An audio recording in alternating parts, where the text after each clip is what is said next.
Welcome back, students. Yesterday we seen the two applications of circular motion. Okay, we studied the application of uniform circular motion. First one is vehicle along a horizontal circular track. जेव्हा एखादं vehicle एका horizontal circular track वरून travel करत असतं त्यावेळी त्याची किती velocity असावी किंवा त्याच्यावर कुठले कुठले फोर्स अप्लाय होतात, त्याची मॅक्झिमम वेलॉसिटी किती असावी किंवा सेफेस्ट वेलॉसिटी किती असावी हे आपण कॅल्क्युलेट केलं. याच्यामध्ये आपण म्यू हा टर्म पाहिलेली. म्यू म्हणजे coefficient of friction, static friction म्हणू आपण त्याला, कोएफिशियंट ऑफ स्टॅटिक फ्रिक्शन. जर आपण नीट विचार केला तर कोएफिशियंट ऑफ स्टॅटिक फ्रिक्शन हा सरफेसच्या रफनेसवर म्हणजे त्या रोडच्या रफनेसवर आणि टायरवर अवलंबून असतो. हा प्रत्येक व्हेइकलचा सेमच असेल असं नाही, कारण की थोडंसं रोडमध्ये जर बघितलं आपण तर रोड थोडेसे अनयुनिफॉर्म असतात, त्यामुळे त्याच्यामध्ये स्टॅटिक फ्रिक्शनचा फोर्स हा कॉन्स्टंट राहील असं सांगू शकत नाही आपण. ओके, मग त्यासाठी आपल्याला टोटली त्याच्यावर डिपेंड राहता येत नाही. म्हणून जेव्हा एखादा शार्प टर्न असेल तर तिथे आपण थोडासा काय करतो, the outer edge is inclined by some angle. See this figure, when the outer edge of the road is inclined by some angle over the inner edge, such a phenomenon is called as banking of road. ह्याला आपण काय म्हणतो, banking of road. जर तुम्ही हा पहिला paragraph read केला तर तुमच्या लक्षात येईल की हॉरिझॉन्टल सरफेसचा आउटर एज जर मी इन्क्लाइन करत असेल तर त्याला काय म्हणतो आपण, बँकिंग ऑफ रोड. आणि ज्या अँगलनं आपण तो इन्क्लाइन करतोय त्याला आपण अँगल ऑफ बँकिंग म्हणतो. आता हे थर्ड ऍप्लिकेशन आहे आपलं. याच्यामध्ये आपण तीन गोष्टी काढणार आहे. पहिलं म्हणजे आपण काढणार या बँक्ड रोड वरून तो व्हेइकल जाण्याचा सेफेस्ट वेलॉसिटी और सेफेस्ट स्पीड, ज्यामध्ये तुमच्या टायरचे आणि फ्रिक्शन सरफेसच्या फ्रिक्शनचा काही संबंध येणार नाही. तो लिमिटिंग इक्विलिब्रियम मध्ये असणार आहे, त्यामुळे त्याचा फ्रिक्शन फोर्सचा काही यूज होणार नाही. म्हणजे तो सेफली तिथून तो जो व्हेइकल आहे तो सेफली तिथून ड्रिव्हन होऊन जाईल.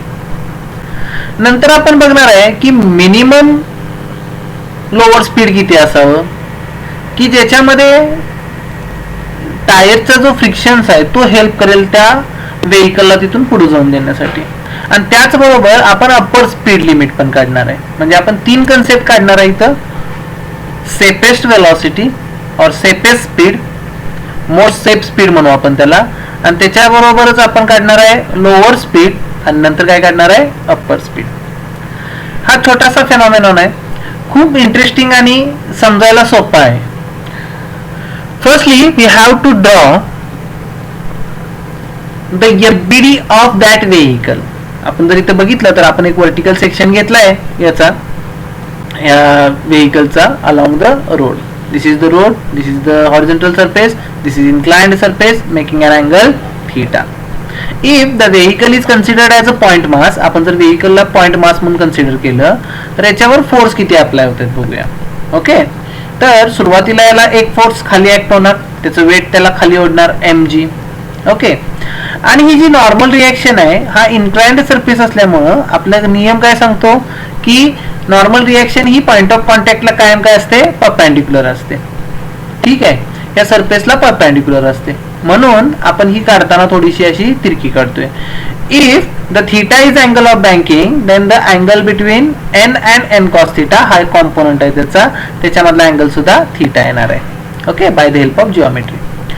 Now this n is divided into two components. One is called as n sin theta which is horizontal component and n cos theta which is vertical component. आपण resolution 11th मध्ये पाहिलेलं आहे कसं करायचं ते. ओके, आता n sin theta हा एक फोर्स झाला आणि n cos theta हा एक फोर्स झाला, कारण की नॉर्मल रिएक्शन हा फोर्स होता, त्याला आपण रिझॉल्व केलं दोन रेक्टँग्युलर कॉम्पोनंट मध्ये. n sin theta मिळाला आपल्याला आणि काय मिळालं, n cos theta मिळालं. If we see this figure we can easily mention or easily write down the equation regarding it. काल जसे आपण इक्वेशन लिहिले सेम तसे आपण इथे इक्वेशन लिहू शकतो. खूप इझी आहेत इक्वेशन. इथं आपण फ्रिक्शन फोर्स घेतलेला नाहीये कारण की जी बॉडी आहे जो व्हेइकल आहे ते सेपरेट स्पीडने निघाले त्यावेळी त्याचा लिमिटिंग फ्रिक्शन मध्ये कन्व्हर्जन झाले त्यामुळे तिथं तुम्हाला फ्रिक्शन फोर्स अवेलेबल होणार नाही किंवा तिथे ऍक्ट होणार नाहीये. आता आपण त्याला इलिमिनेट नाही करत, आता सध्या आपण त्याला इग्नोर करतोय. ओके, इथे लिहिलंय सुद्धा बघा. Considering the vehicle to be point and ignoring the friction we are ignoring it not eliminating. Okay, म्हणून आपण हे एवढेच फोर्सेस दाखवलेत. आता इथे दोन इक्वेशन्स तयार होणार कारण की तुमचा जो व्हेइकल आहे तो ना खाली जातोय ना वर जातोय म्हणजे हे दोन एकमेकाला फोर्स काय करणार आहेत, बॅलन्स करणार आहेत. आपल्याला हे सगळं चांगलं माहित आहे. म्हणजे पहिलं आपलं इक्वेशन येणार n cos θ is equal to mg. n cos θ is equal to mg. पहिलं तर आपलं क्लिअर झालं. First equation is n cos θ is equal to mg. Now the n sin theta is acts towards the center of this road. या रोडच्या कर्वेचरच्या सेंटरकडे act होतं. याला आपण centripetal force म्हणतो. हा एक फोर्स आहे n sin theta आणि तो सेंटरकडे ऍक्ट होतोय ऑन ए सर्क्युलर ट्रॅक म्हणून आपण त्याला सेंट्रिपिटल फोर्स म्हणतो. म्हणून आपण इक्वेशन काय लिहू शकतो त्याचं, n sin theta is equal to mv square upon r किंवा mr ओमेगा स्क्वेअर. काल आपण हे डेरिव्हेशन पाहिलेले आहे त्यांचे. सेंट्रिपिटल फोर्सचा फॉर्म्युला आहे mr ओमेगा स्क्वेअर किंवा mv स्क्वेअर अपॉन r. आता जर हे दोन इक्वेशन माझ्याजवळ असतील तर मी इक्वेशन 2 ला इक्वेशन 1 ने डिवाइड करतोय. जर तुम्ही हा व्हिडिओ बघताना तुमची नोटबुक घेऊन बसला आणि त्याच्याबरोबर जर मी सांगतोय तसे डेरिव्हेशन लिहायचा प्रयत्न केला तर अजून छान समजायला मदत होईल. आता आपल्याकडे दोन इक्वेशन आहेत बाळांनो, n cos θ is equal to mg आणि n sin θ is equal to mr omega square. Okay, जर मी हे दोन इक्वेशन ह्या इक्वेशन 2 ला या इक्वेशन 1 ने डिवाइड केलं तर n लाईन कॅन्सल होतंय. sin θ अपॉन cos θ आपल्याला tan θ मिळेल. बरोबर आहे. आणि त्याचबरोबर mv square upon r divided by mg m line cancel होऊन जाईल. म्हणजे माझा फॉर्म्युला मिळाला v square upon rg. tan θ is nothing but v square upon rg. या फॉर्म्युल्यावरून आपण तीन गोष्टी काढू शकतो, सिंपल गोष्टी. पहिलं, most safe speed. Safe speed म्हणतोय आपण, ना ते हायर स्पीड आहे ना ते लोअर स्पीड आहे. ते मोस्ट सेफेस्ट स्पीड आहे की ज्याने तो विदाउट टिअरिंग अँड गिअरिंग तो आरामात टायर्सला बिना कुठल्या हानी पोचता व्हेइकल निघून जाईल. For particular road r and θ are fixed. आता कुठलाही रोड घेतला तर r आणि θ फिक्स असणार आहे. Thus this expression gives us the expression for most safe speed, not minimum or maximum, on this road, which is equal to vs is equal to. आता जर vs चा फॉर्म्युला काढायचा असेल तर rg इकडे जाणार आणि v square is equal to tan θ rg. That's why vs is equal to under root rg tan θ. This is the most safest speed. Okay, आपण तिथं मेन्शन करून घेतलं पाहिजे. तुम्ही जर वर्ड नोटबुक मध्ये लिहित असाल तर तिथं लिहिलं पाहिजे this is a most safest speed. Okay, कधी कधी आपल्याला अँगल ऑफ बँकिंग काढायला विचारतात. आता तोच फॉर्म्युला हाच फॉर्म्युला आपण अँगल ऑफ बँकिंग साठी वापरणार. काय करणार, टॅन पलीकडे टाकणार, टॅन इनवर्स होणार. म्हणजे थीटा इज इक्वल टू काय मिळालं, tan inverse of V square upon rg. The theta is equal to tan inverse V square upon rg. Okay, आता स्पीड लिमिट किती असावं. आता सेफेस्ट स्पीड तर आपल्याला मिळाले. मी पुन्हा सांगतो, आपल्याला सेफेस्ट स्पीड तर मिळून गेले. त्याचा formula under root rg tan θ. Now we have to find the lower speed, lower limit speed and upper limit speed. आता लोअर लिमिट स्पीड काढायचं असेल तर आपण असं कन्सिडर करूया, when the vehicle, he figure आपण बघूया 1.7 फिगर नीट पाहूया. when the vehicle is traveling along a banked road with minimum possible speed. Minimum possible स्पीडला आहे तेव्हा साहजिकच त्याची जी इम्पॅक्ट आहे किंवा त्याचा जो टेन टू आहे, जे फोर्सेस आहेत ते डाऊनवर्ड साईडला लागणार आहेत. बरोबर, म्हणून त्याचा फ्रिक्शन फोर्स वरती ओढला जातोय. फ्रिक्शन फोर्स त्याला वरती ओढतोय म्हणजे स्टॅटिक फ्रिक्शन वरती ओढतोय. बरोबर, हे टायरची ग्रीप आणि ग्राउंड हे दोन्ही एकामेकाला पॅक करून बसले त्यामुळे व्हेइकल खाली जात नाहीये. ओके, जर स्लिपरी असतं तर तो आरामात खाली आला असता. तर इथं काय होतंय, फ्रिक्शन फोर्स हा वरच्या दिशेने लागतोय. The friction force is act along the direction of inclined plane in upward direction. म्हणजे तो वरच्या डायरेक्शनला लागतोय, म्हणून एफ एस आपण इथं लिहिलाय.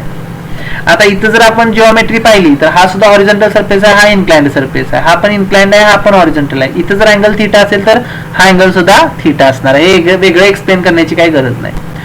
या फिगर मधले आपले फोर्स तर कंटिन्यू राहिलेलेच आहेत. कुठले कुठले force? M G, N cos theta आणि एन साइन थिटा इथे दिसत आहेत बघा. एम जी दिसतोय, एन कॉस थिटा दिसतोय आणि एन साइन थिटा दिसतोय. जेव्हा आपण एखादा फोर्स रिझॉल्व्ह करतो तेव्हा त्या फोर्सला मेन्शन करावंच असं काय नियम नाही. हे दोन फोर्सेस आपल्यासाठी सफिशियंट आहेत. ओके. आता एफ एस हा सुद्धा इन्क्लाइंड आहे, एफ एस हा सुद्धा इन्क्लाइंड आहे, त्याला सुद्धा आपण काय करतोय? रिझॉल्व्ह करतोय. म्हणजे मला इकडे मिळाला एफ कॉस थिटा आणि इकडे काय मिळाला? F S sine theta. Understand? Direction सगळ्यांच्या समजून घेतले आपण. आता किती फोर्स ऍक्ट झाले बॉडीवर? एफबीडी काढतोय ना आपण, त्या बॉडीवर किती फोर्स ऍक्ट झाले? तर टोटल फोर्स झाले 1 2 3 4 अँड 5. 5 फोर्स अप्लाय झाले. आता यातले जे एकामेकाला बॅलन्स करतायत किंवा एकामेकाच्या विरुद्ध ऍक्ट होत आहेत त्यांचं आपण इक्वेशन मांडू शकतो. ओके. आधी ह्या डायग्रामचे आपण इक्वेशन काढून लोअर लिमिट काढूया आणि नंतर इकडे जाऊया. ओके. आता चला पहिलं इक्वेशन आपण याचं बनवूया. ही डायग्राम आहे आपल्याकडे. आता mg आहे, हा mg खाली वळतोय आणि n cos थिटा आणि fs sin थिटा वरती वळतायत. बरोबर? म्हणजे या दोघांची ऍडिशन ही mg एवढी असणार आहे. समजते सगळ्यांना? Because the vehicle is going through the inclined plane. हा वर जात नाहीये किंवा खाली जात नाहीये, म्हणजे ह्या दोन फोर्सला हा एकटा mg काय करतोय? बॅलन्स करून टाकतोय. त्यामुळे इथं पहिला फॉर्म्युला काय येणार? mg डाऊनवर्ड डायरेक्शनला जर असला तर या दोघांची ऍडिशन होणार बाळांनो. म्हणजे काय फॉर्म्युला येणार? mg is equal to fs sin theta plus n cos theta. Okay. fs sin theta plus n cos theta. काल एका विद्यार्थ्यांनी मला प्रश्न विचारलेला की सर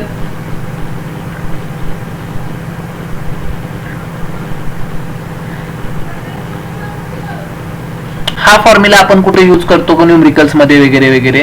तर हा फॉर्म्युला नाही बघा, हे एक्सप्लेनेशन आहे. इथे सेंट्रिपिटल फोर्स आणि सेंट्रिफ्युगल फोर्स आर इक्वल मॅग्निट्यूडचे आहेत आणि ते काय होत आहेत? एकामेकाला बॅलन्स करतायत. म्हणून आपण इथं काय लिहिलंय? जे रिअल फोर्सेस असतील ते सेंट्रिपिटल फोर्स बरोबर आपण बॅलन्स करतोय आणि त्याचा रिझल्टंट किती मिळतोय? आपल्याला 0 मिळतोय. ओके. ही नेट फोर्स काढण्याची मेथड आहे की सगळ्या फोर्सेसची काय करतो आपण? ऍडिशन करतो ऍज पर देअर डायरेक्शन्स. ठीक आहे. सेम तसं इथं करतोय. आता आपण इथं आपण वरती जाणारे हे दोघं आहेत त्यांना ऍड करतोय आणि ते इज इक्वल टू mg किंवा या तिघांची जर ऍडिशन केली तर हा प्लस घेतला तर हे दोन मायनस घ्यावे लागतील आणि आन्सर 0 येईल. ओके. क्लिअर? आता mg इज इक्वल टू काय मिळालं? fs sin theta plus n cos theta. mg is equal to fs sin theta plus n cos theta. Now there is another two forces which is n sin theta and fs cos theta. हे दोन आहेत, हे दोन्ही एकामेकाला opposite आहेत बघा. आणि आतल्या बाजूला कुठला फोर्स लागतो? तर आपला सेंट्रिपिटल फोर्स लागतो. जर सेंट्रिपिटल फोर्सचा जर मला फॉर्म्युला काढायचा असेल mv²/r तर n sin थीटा मधून fs cos थीटा काय करावं लागेल? मायनस करावं लागेल, कारण की याची डायरेक्शन याच बाजूला आहे आणि याची अपोजिट आहे. म्हणून अजून एक इक्वेशन मिळते आपल्याकडं mv1²/r.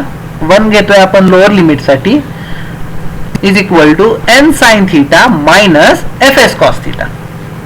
मिळाले दोन इक्वेशन. ओके. आपण जर हे रीड आउट केलं तर मी हे जे बोललो ते सगळं इथं मेन्शन केलं असेल. इथं बघा काय सांगितले? For speed v1 which is smaller than rg tan theta. आपला जो rg tan थीटा आहे तो सेपरेट स्पीड आहे, त्याच्यापेक्षा कमी आहे स्पीड त्याचं. बरोबर आहे. therefore mv1/r is smaller than n sin theta. Is that clear? त्यामुळे आपण हे इक्वेशन मांडतोय इथे. हे दोन इक्वेशन लक्षात आले सगळ्यांच्या? आता सिम्पली जसं आपण फॉर मिनिमम पॉसिबल स्पीड, सगळ्यात कमी पॉसिबल स्पीडला fs is maximum, minimum possible स्पीडला fs काय असणार आहे? मॅक्झिमम असणार आहे. म्हणजे तो लिमिटिंग इक्विलिब्रियमला गेला आणि which is equal to what? μs * n. जर लिमिटिंग इक्विलिब्रियम मध्ये असेल तर fs is directly proportional to n. हे माहित आहे आपल्या सर्वांना. fs is equal to μs into n. Using this and this equation and solving the minimum possible speed, हे जर इक्वेशन मी यात टाकून दिलं आणि हे सॉल्व्ह केलं म्हणजे मी काय करणार आहे, याला डिवाइड करणार आहे, डिवाइड करून सोडवून टाकणार आहे. एवढं काय अवघड नाही. तुम्ही जर सॉल्व्ह करायला घेतलं तर 2 मिनिटात होऊन जाईल. जर नाहीच कळलं तर मला व्हॉट्सअप करा, मी तुम्हाला सोडवून त्याचा पिक पाठवेल. ठीक आहे. तर V1 minimum is equal to or V minimum is equal to formula काय मिळतोय नीट बघूया. Under root RG tan theta minus mu s, नीट बघा, tan theta minus mu s where mu s is the coefficient of static friction divided by 1 plus mu s tan theta. यातल्या सगळ्या terms आपल्याला जवळजवळ माहित असतात. R म्हणजे radius of the banked curve road असते, G is acceleration due to gravity, theta is angle of banking and mu s is what, coefficient of static friction. जर आपण ह्या इक्वेशन कडे नीट पाहिलं 1.3 कडे, जर म्यूएस हा 0 असेल, जो आपण पहिल्या केस मध्ये घेतलेला, निग्लेक्ट करून टाकलेलं त्याला आपण केलं होतं ना, जर म्यूएस हा 0 असेल तर बघा RG tan theta minus 0 1 plus mu s into tan theta आहे ना, म्यूएस इंटू tan थीटा 0 येणार, 1 प्लस 0 1 येणार. त्यामुळे इक्वेशन काय मिळालं, RG tan थीटा आपल्या पहिल्या इक्वेशनला मॅच होते. म्हणजे जर म्यूएस 0 असेल तर आपलं सेपरेट स्पीड आरामात मिळून जाते आपल्याला. समजते.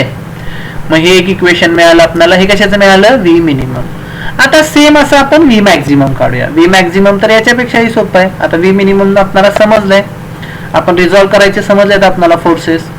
तर बघूया काय होतंय.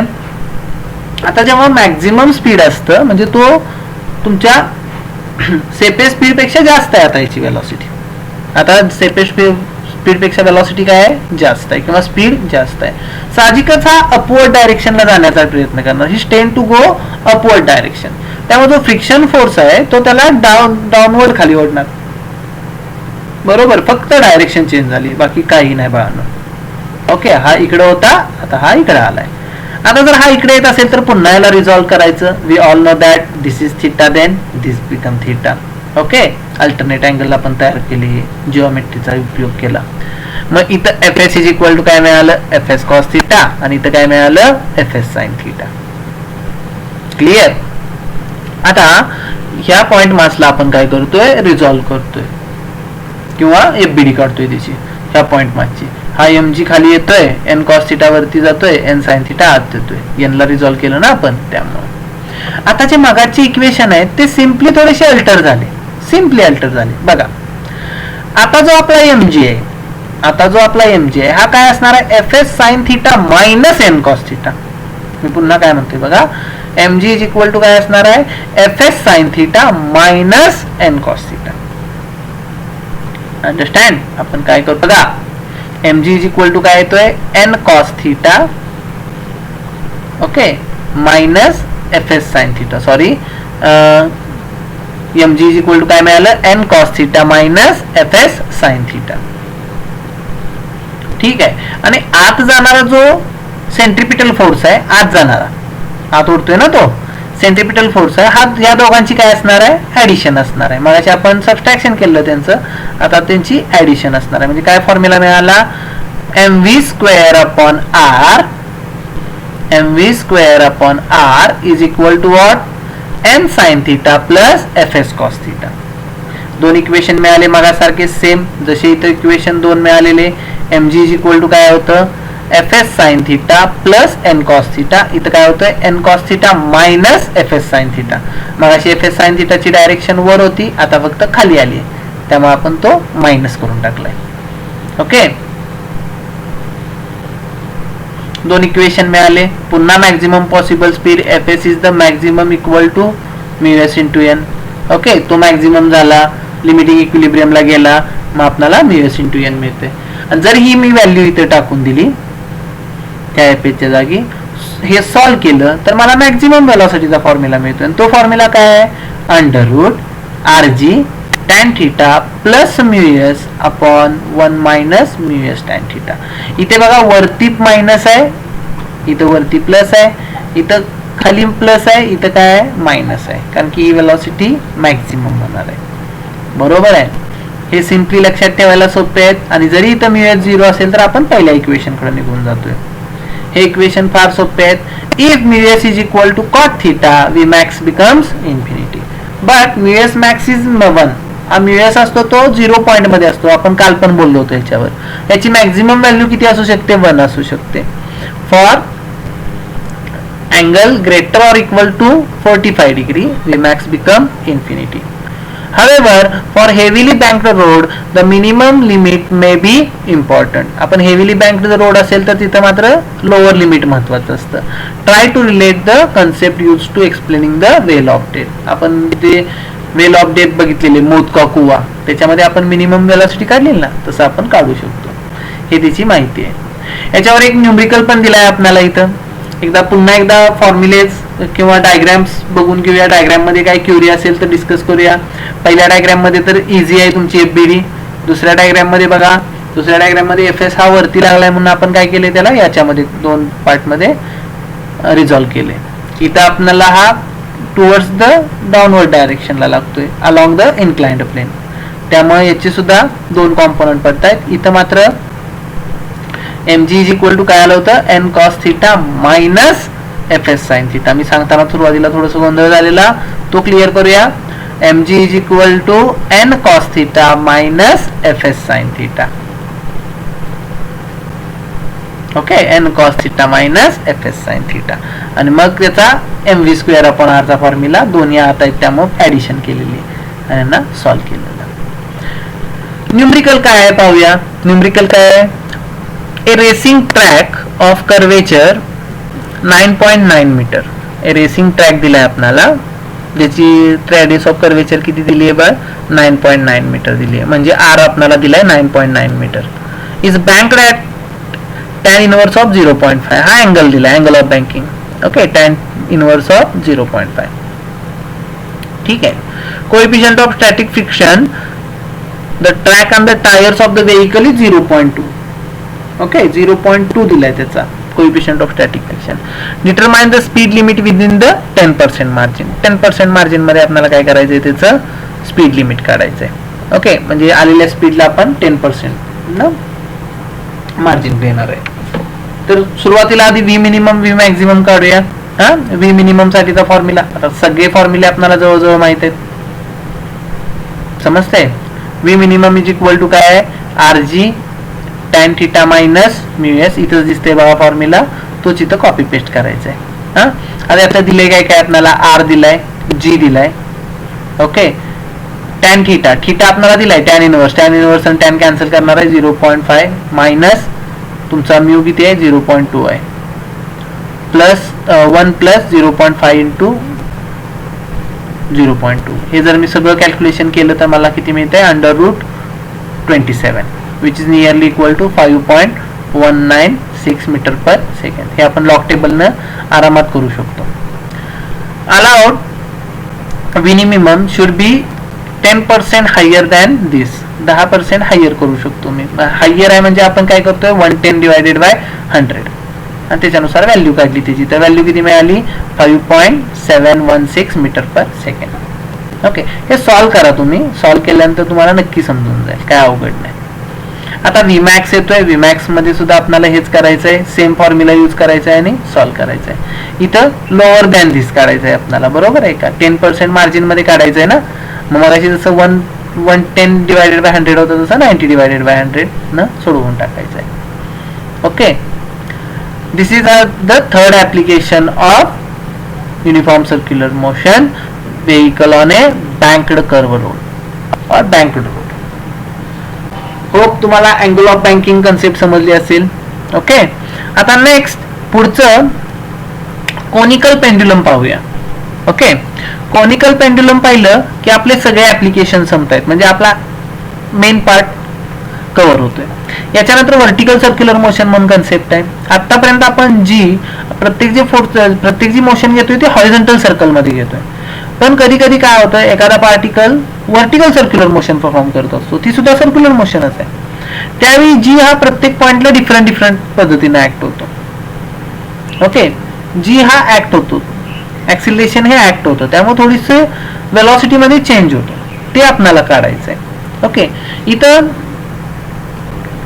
इथं सुद्धा आपण जर बघितलं तर हा हॉरिझॉन्टल सर्कल मध्ये फिरतो. याला कोनिकल पेंड्युलम का म्हणतात, तर conical pendulum is nothing but a tiny mass which is suspended by a string, inextensible string म्हणूया आपण त्याला, जो लांबणार नाही, किंवा त्याला मासलेस म्हणूया, फ्लेक्झिबल म्हणूया. ओके.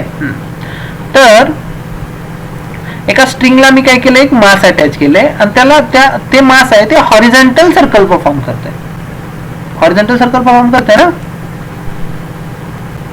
त्यामुळे इथं हा जो थ्रेड आहे तो एक कोन तयार करतो वरती, म्हणजे आपण बड्डेला टोपी जशी वापरतो ना, हा कोनिकल पेंड्युलम सेम. मग तसा जो खालचा त्याचा जो सर्कल आहे ते म्हणजे त्या पार्टिकलची ऑर्बिट फिरण्याची, आणि त्याचे जे साइड्स आहेत ते तुमचा हा थ्रेड तयार करणार आहे. ओके. समजा या थ्रेडची लेंथ मी एल घेतली. थ्रेडची लेंथ किती घेतली? एल. आता याचं वर्टिकल बरोबर, जेव्हा तो इथं आहे तेव्हा त्याचं वर्टिकल बरोबर अँगल थीटा घेतला. ओके. इथे इनर्शियल फ्रेम आणि नॉन इनर्शियल फ्रेम दिले आपल्याला. ठीक आहे. बाहेरून बघितल्यानंतर, आतून बघितल्यानंतर. ओके. काय प्रॉब्लेम असतात किंवा inertial frame reference, non inertial frame of reference आपलं झाले, हा ऍक्सिलरेटेड फ्रेम ऑफ रेफरन्स वगैरे वगैरे. तर आता आपण काय करतोय, आपण ही सिंपल डेफिनेशन ही डायग्राम आधी डिस्कस करूया. हा, या डायग्राम नुसारच आपण हे डेरिव्हेशन काढणार आहे. काय काढायचं आहे आपल्याला, याच्यातून टाइम पिरियड एक काढावा लागतो. हा, आणि टाइम पिरियड काढतोय म्हणजे फ्रिक्वेन्सी पण मी गेला आरामात. ठीक आहे. तर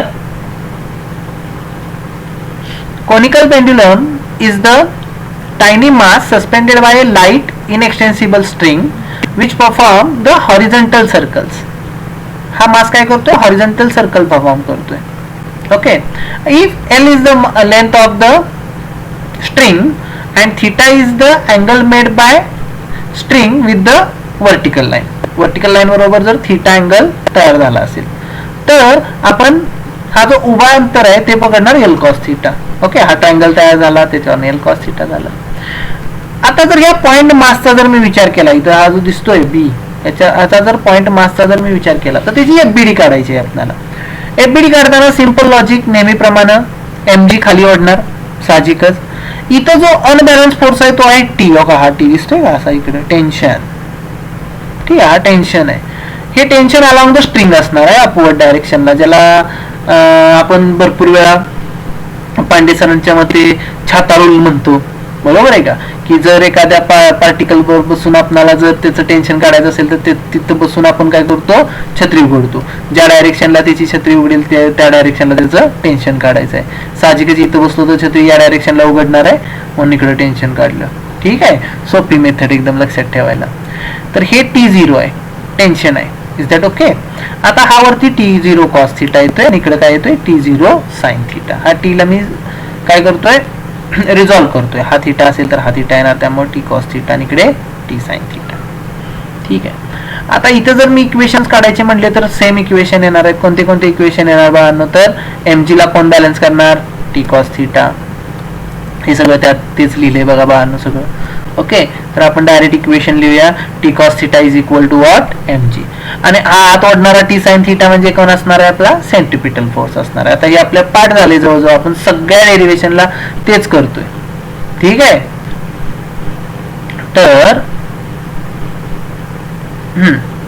तर T sine theta is equal to centripetal force M R omega square, T cos theta is equal to MG. Simply या दोन इक्वेशनला मी डिवाइड केलं तर इक्वेशन काय मिळतंय मला. आता इथे इक्वेशनला दोन डिवाइड केलं तर T0 cancel, tan theta is equal to M ला M cancel, R omega square upon G. R omega square upon G. आणि जर हे इकडे गेलं या बाजूला तर ओमेगा स्क्वेअर आपल्याला काढायचं आहे. ओमेगा स्क्वेअर काढायचं आहे ना, तर आपलं काय आलं, आर ओमेगा स्क्वेअर अपॉन जी. जी मल्टिप्लायला गेला, आर कुठे गेला, डिवाइडला गेला. दिसतंय, जी मल्टिप्लायला आणि आर डिवाइडला. Sine theta upon cos theta, tan theta पण इथं आपण घेतोय तसं. ठीक आहे. We have to find omega. Okay. We have to find omega. If we see this figure again, this is r is the radius of this circular orbit, then the vertical distance is L cos theta and horizontal distance is nothing but L sin theta, because L is the hypo of this triangle. Okay. Then r is L sin theta. हा r आहे तो काय मिळाला मला, L sin theta मिळाला. तो आपण इथे लिहून ठेवलाय, r is equal to L sin theta. If t is the time period of the revolution of the bob, then ओमेगाचा फॉर्म्युला काय बा 2π/t. आता इथं स्क्वेअर आहे म्हणजे साहजिकच आपण कशात लिहिलं स्क्वेअर रूट मध्ये, हे सगळं स्क्वेअर रूट मध्ये टाकून दिलं.